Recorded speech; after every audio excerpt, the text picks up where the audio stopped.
Welcome to Simulation and Prototyping. This week we're going to look at geometry that gets combined, and we're also going to unroll the geometry so that you can make a paper model. And so I have what we see on the screen. Here is an example of a simple paper model. And what we're able to do today is to see a relationship. As I click on this, we can see a relationship between an object and its unrolled two-dimensional curves here and here. And the other thing that we obviously will look at how to build this. There's a number of different options. Here, I've got a series of points that control these. So we can see as we change the three-dimensional geometry, we're also changing the unrolled two-dimensional curves. And we'll see how to fix what you just saw a second ago. And we've also got a cut taken out of this in a way that we can modify this, and that gets updated. All of the cones here are also parametric in that we can change their height, and we can change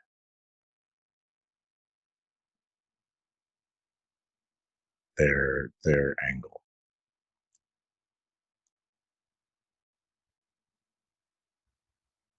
You can see what's happening now is it's just a matter of managing a list, which will make a lot of sense in a few minutes. So now that we've got that, and we get a sense for how these elements are working, we're going to take advantage of the fact that cones are developable surfaces, and we can unroll them. Before you get too far, the unrolling will happen using a plugin called Lunchbox. And so if you want to pause now and download Lunchbox and install it, we're going to be using that. All we're going to use is one of the components, which is unroll, but that'll happen at the end. So you could also build this, and then you can install Lunchbox later. That's your choice. So we'll get started, and I'm just going to work with you step by step on how to build this type of process through these. And at the end, you'll be able to have a series of unrolled curves that will be parametrically tied to a three-dimensional object, which will also be parametric. So why don't we start with the way that we normally start, and that will be to open a new file. And I'm going to create a new file, large objects feet. And I will save my document here, and I'll start a new document in Grasshopper. So the first thing that we're going to do is we're going to, let's look at how to build a cone. And so cones are under surfaces, primitives, and cones. I'm going to move this a little bit over to the side because we have to do a little bit before we get to the point where we want to do that. The other note that I'll make as we start is that we can see it defaults to 0, 0, 0. And the origin is also the same place that our unrolled surfaces are going to be created. And so I don't actually want to build my three-dimensional conical intersected project at the origin, because then it'll start to get a little confusing. So I'm intentionally going to move this off to the side.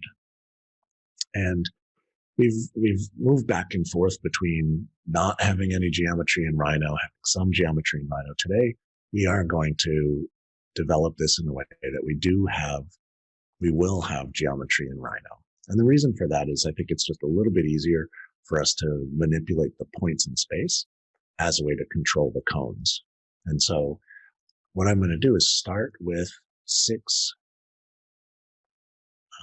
points, and just with some idea that they'll be kind of paired a little bit, and this can change. But I'm going to move some of those. I'm going to move 3 of the points. It doesn't matter which ones. I'm going to move them vertically. So we'll do that in the side view, or the front view, whichever you prefer. And we can see those are off kind of up, and they're positive X, positive Y in relationship to the origin.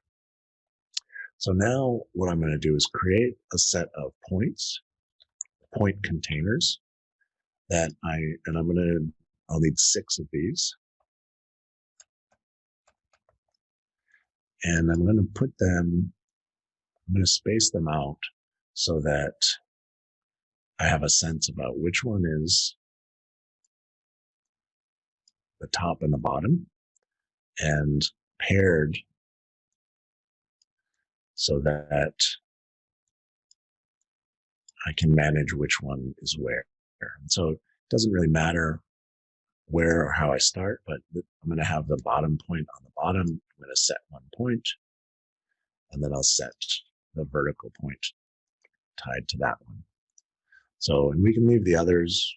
It's actually, it's easier to just do all of this process now.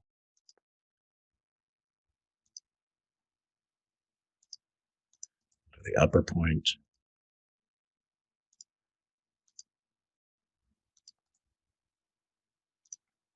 and then the third pair with that upper point. So once we have these, we're going to build one cone first, and then we'll copy this down and we'll do it for the second and third. So we have the 2 cones. What I'd like to do is draw a line between the 2. And this will just be a line between endpoints. I actually want the bottom point to be the start point, because I want this line pointing up. And what we'll do is we're going to make a plane, and it'll be a plane normal, because we're going to use that line and the base plane. So the bottom point will be the origin, the line will be the axis.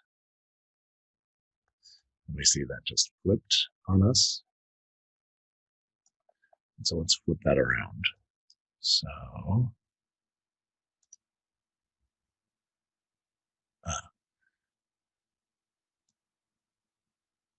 I mixed up my points.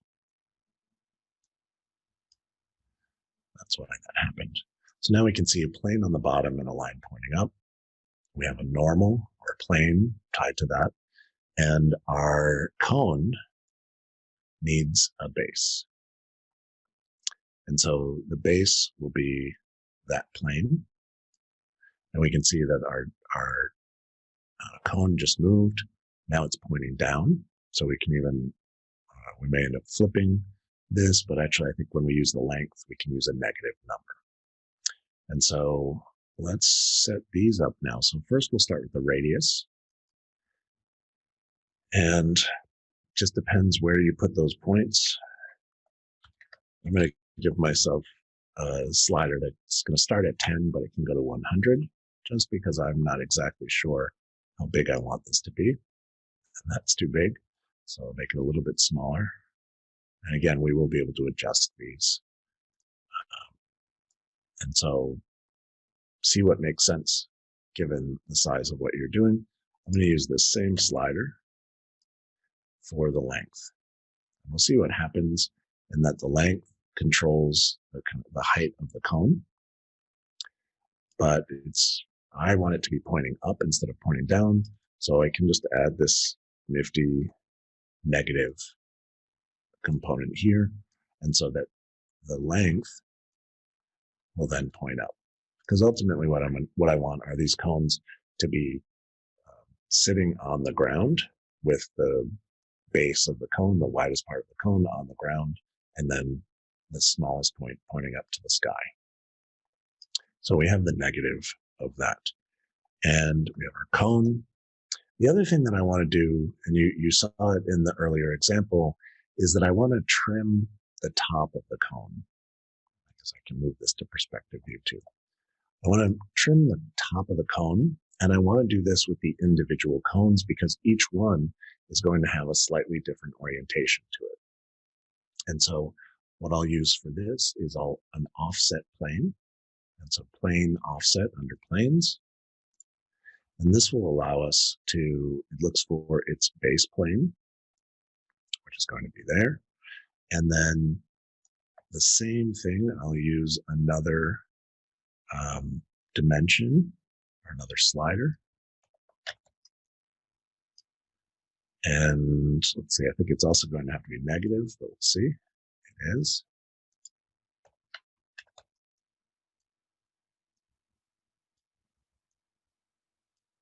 And now I can use this cone, or sorry, this plane as a way to trim the cone, the top of the cone, to give us a kind of oculus at the top. If we want, we can zoom selected here to kind of fix our orientation. And so that looks pretty good. Let's do a couple more things. Let's actually trim the top of that cone. And the way that I want to do that is I want to, unfortunately, we can't trim a solid with a plane the way that we can in some other software. So we're going to create a plane through a shape. And that is, always takes me a few minutes to find it. It's under primitive, under surface, plane through shape. It's a nifty tool. I think that's the second time I said nifty. So the plane will be our plane. The shape is going to be our cone. And in this case, we don't really need to use an inflate. And this will allow us to trim this. And we're going to use a solid difference. And solid difference is under intersect, shape, and solid difference. And here we'll have the B-rep A is the one that we want to keep. That'll be our cone. B-rep B is our shape. And if for any reason it cuts the other portion, you can add a flip between these, so you can flip this the planar surface that's here. I'm going to hide some of these things, and I just learned that Control Q allows you to hide, and so that is a very helpful shortcut for hiding some of these things. Just be careful, because Control W right next to Q is to close the file. At least it'll prompt you if you want to save it. So don't hit Control W, hit Control Q. I think it's worth labeling these. And so let's call this radius cone. The next one is going to be height of the cone. Oh.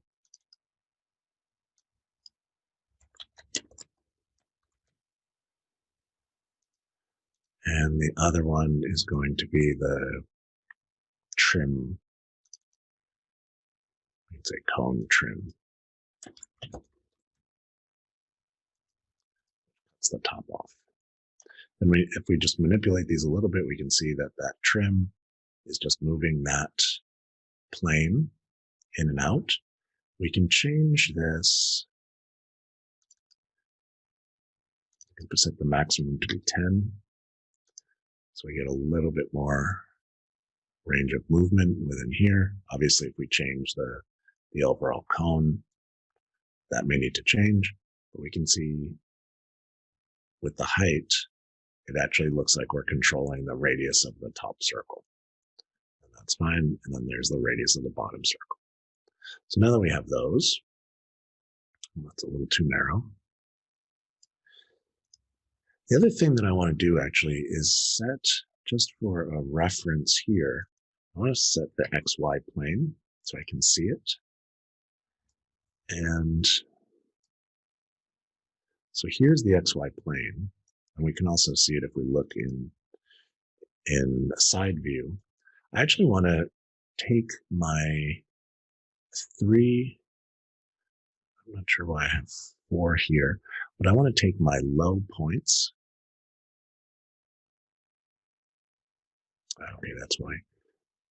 That's the origin, but I can't select it. So let me select, I want to take the 3 low rhino points, and I want to move them down. And the reason that I want to do this is that I want to trim all of the cones in a later step using the ground plane, and I don't want any of the cones kind of coming up through the ground plane. And so what I'm going to do is just move these down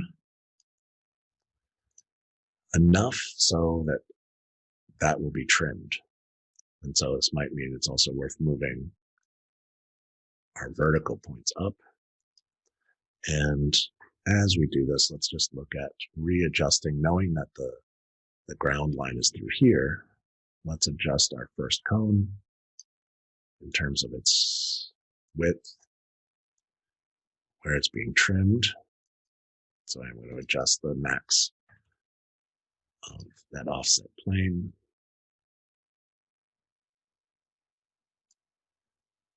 Okay. So we have those.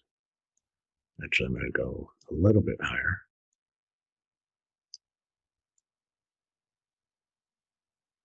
And again, we'll come back and we'll play with these in a minute to make sure that they all intersect one another when it comes time to do that.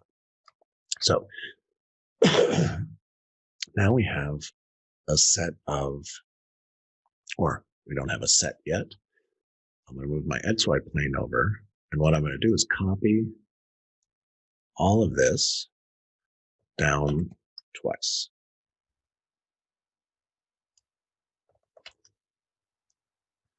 And so this will give us our 3 cones. We just have to get the right aspects plugged in here. We'll start with our points.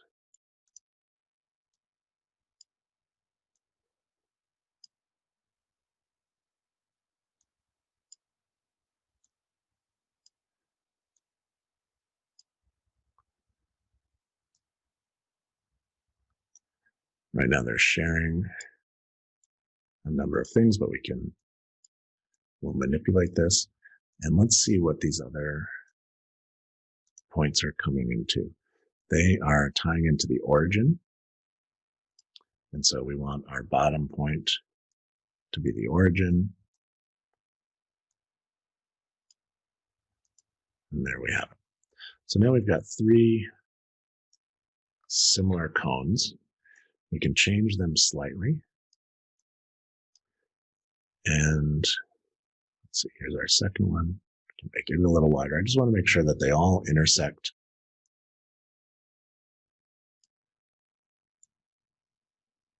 at the low point.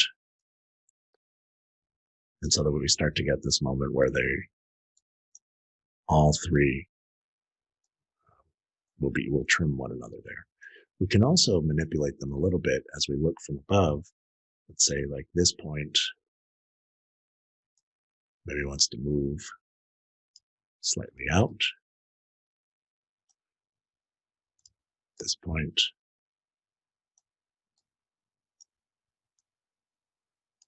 could move out. And we have a sense now too that here's our ground plane, and that's where that will cut through. And let's manipulate our bottom cone just so that they're all a little bit different.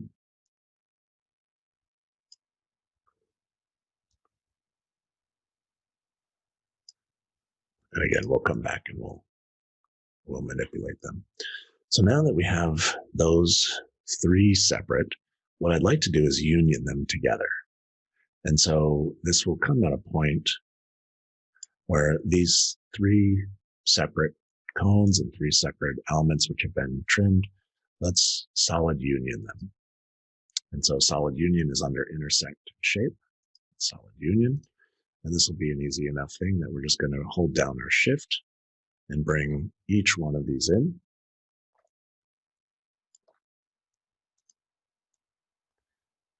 Which it didn't like. You know what we have to do is we have to cap them. They're not, the solid difference didn't actually make a solid. And so it needs to be capped. And so we'll add cap holes. As we bring the first one in, we see that that works. So I'll use Control Q to hide those. Copy my cap. hold down Shift as I bring it into the solid union, and then I'll copy this cap and hold down Shift again. The caps are already hidden. I'll just hide those differences.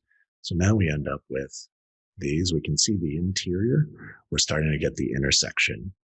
We can see these lines where one cone intersects another cone, and that's looking good. It's a little weird on the bottom, but again, this is why we're going to end up trimming at the ground plane. And so let's actually do that now. We have our XY plane. So let's do another, actually we can copy both of these. Let's copy a plane through shape and a solid difference. And I'll bring these over. And my plane will be the XY plane. The shape that we want to intersect will be our solid union. And then that's correct for here, our B rep A will be that solid union. So let's turn on the new solid difference. We'll hide the other one. We'll hide that plane. So now we've got a nice, flat, clean bottom.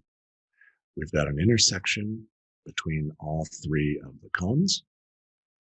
And that's looking pretty good. That's what we want. So let's do one other thing while we're here as a way to pull this in. And that is that if this were a kind of pavilion or small building, we don't actually have an entrance right now. And so the way that I was thinking about making the entrance is that we just simply draw a curve. You could draw a straight line. I thought it would be kind of interesting to have a curve. And so I'm just going to do that in Rhino. Really simply, just 3 points that I can manipulate.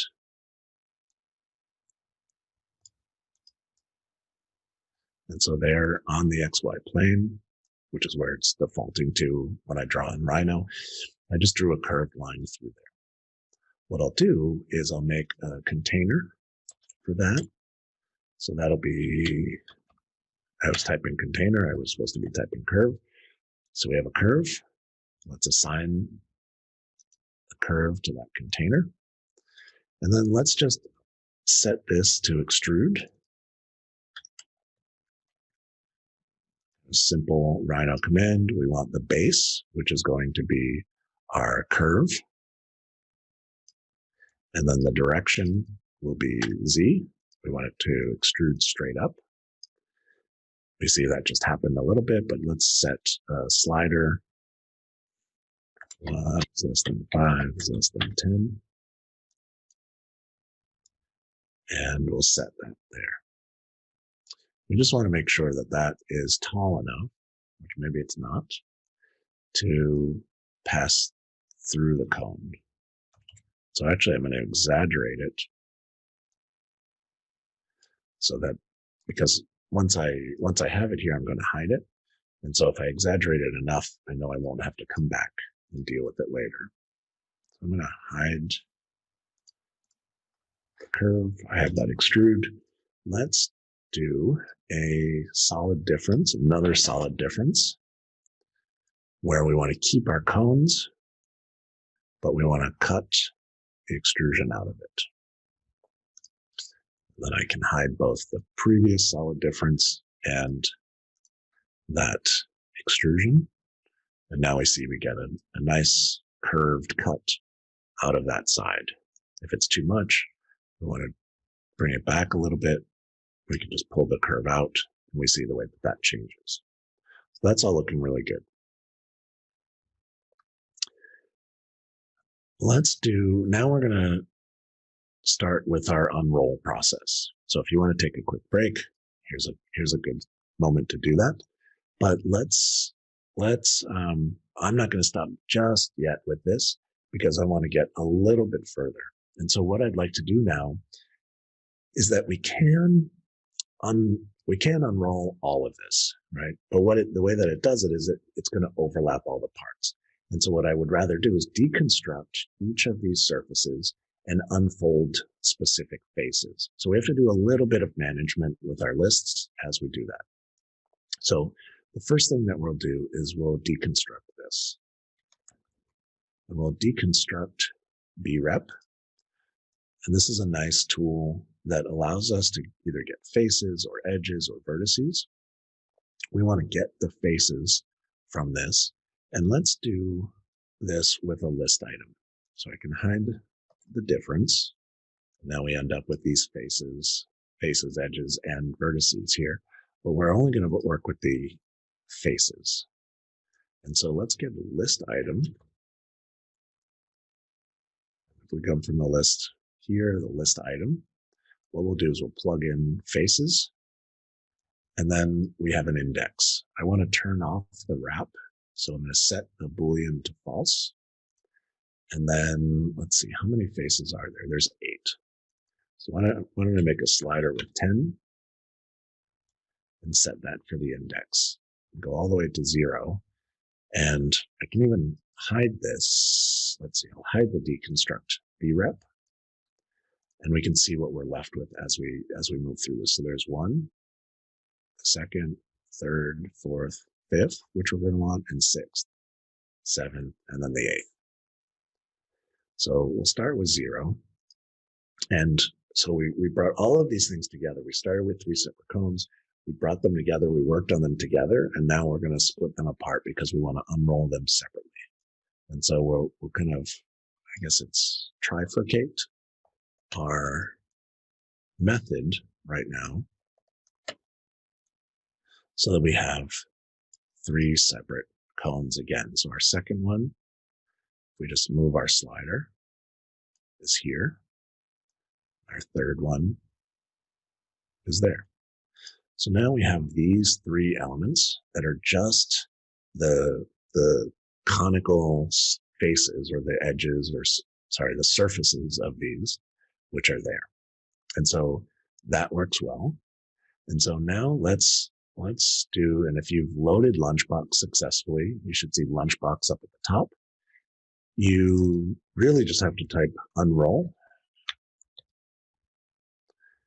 and we're going to unroll brep. And this is, we hold down Control Alt and click. We can see it's under Lunchbox and it's under Utilities, and unroll brep. And so we could do this as 3 separate items. Let's just see if we just pull these in. So here's our first unroll.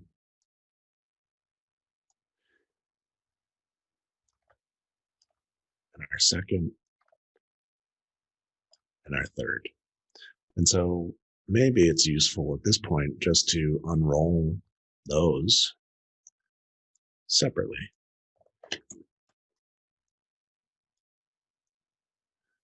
See how this works.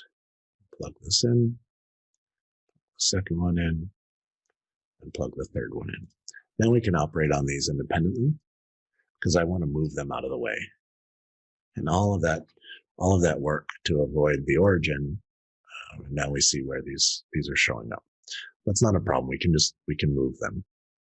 And so we'll do 1, and let's move them. If we look at the bottom left, I'm just going to move them in the X direction. And so I'll do a move in the X, and not sure how much we're going to need to move them, so I'll make a kind of larger slider. Geometry will be there.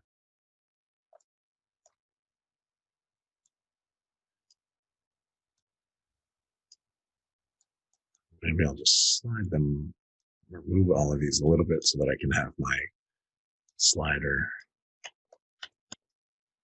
all of my sliders together.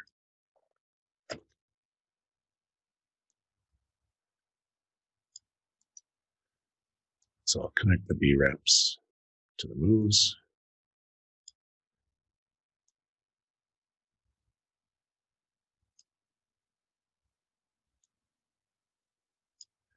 Maybe pull the first one in a little bit. It's not a big deal. We can always adjust our sliders. We could also be a little bit smarter. We could just have one slider with additions, but these will vary in size depending on what we do. So we have a lot of things being displayed. I'm just going to hide the lists and the unrolls. Oh, actually, let's leave the lists there. That was Control W. Don't do that. Do Control Q. So now we can see our cones and our unrolls. The last thing that I want to do, maybe before we just talk about the last stage of this, would be to, I want to merge these, because what I want to do is have a sense about which one is where. This is going to take a little bit of looking, and there's a way that we can cheat a little bit, and that will be to, let's zoom in, and let's make one of these with a distinctively small radius on the top. We'll see, even as we change these, they may display, sometimes it's going to mix up the list items. That's okay for now. Let me make we'll have this one with a small oculus, and we'll set the others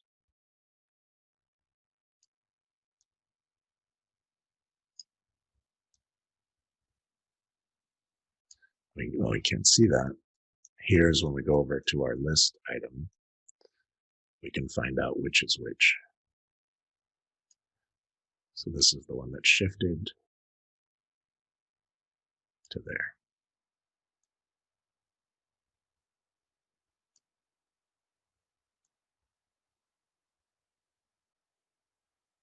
And to there. So now we have them. And so here's what we can do. The opening, the way that this is going to work is you can see the straight edges. Those straight edges actually correspond with these seams in the cone. And so the tip off for us is just the one that has the smallest circle related to the straight lines, which is this one, will be our first cone.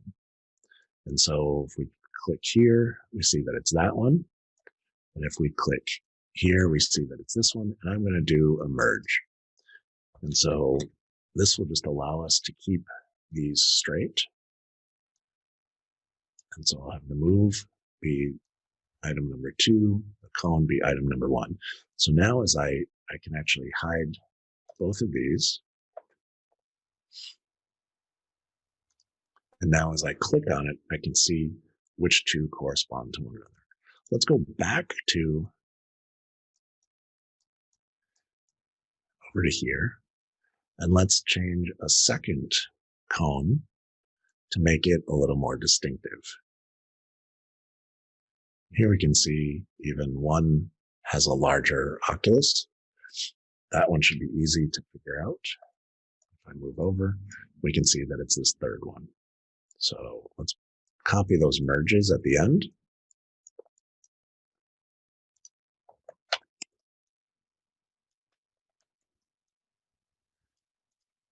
Let's just make sure we're getting, so this is the second merge. We'll just make sure that that's the correct one there. So we'll plug those in, and so this is working out, should work out just fine. So as we click through them, there's our first merge, here's the second merge, and here's the third merge. And so this allows us to then hide these other elements and have the set of relationships between them. So here's a good point to stop, right? We've built all those things, we've got these working, and then what I'll do is just a short follow-up to this as a kind of break point to talk about, and so if you're not interested in printing them out and going through that process, if you just want to have this as geometry and have these, you can stop here. I'll pick up in a minute and just show you the process of taking these, developing these as curves, and then outputting them. So get a drink of water, take a quick break, and then come back and join us for the next one.